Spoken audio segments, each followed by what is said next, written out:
Assalamualaikum warahmatullahi wabarakatuh. Di sini saya akan memberikan beberapa tips untuk mencuci tangan yang baik dan benar. Gimana caranya? Cekidot. Nyalakan dulu air untuk membasahi tangan. Kemudian gunakan sabun antiseptiknya.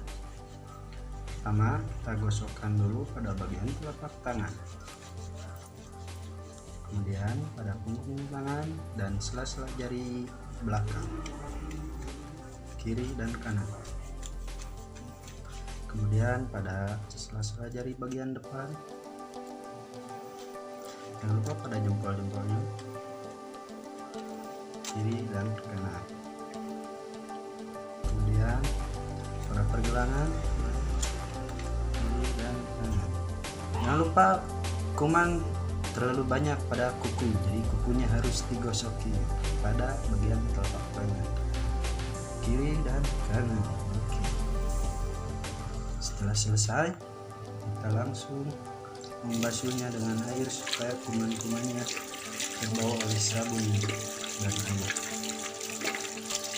Kita lakukan secara seperti tadi untuk membasuh dengan air supaya bersih 2 kali lipat.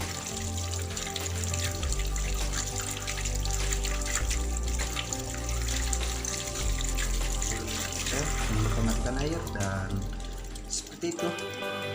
Itulah cara-cara atau step-step tips-tips untuk membasuh tangan yang baik dan benar.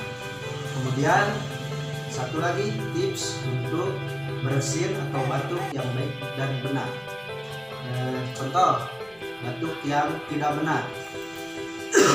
Tidak ada tisu, gunakan tangan bagian dalam untuk menutup. Sama juga kalau bersin bisa menggunakan untuk bagian baju lengan yang di dalamnya. Lebih baik menggunakan tisu seperti ini. Tutup mulut dan hidung seperti ini. Jangan lupa juga ditutup menggunakan tisu ini dengan tangan ya, seperti ini. Lalu bersin atau batuk. Lalu jangan lupa tisunya dibuang ke tempat sampah supaya penyakit tidak menyebar. Oke, sekian tips-tips yang bisa saya sampaikan.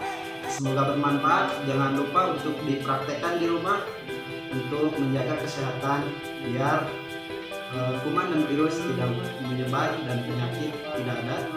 Jadi kita sehat dan sehat walafiat selalu. Assalamualaikum warahmatullahi wabarakatuh.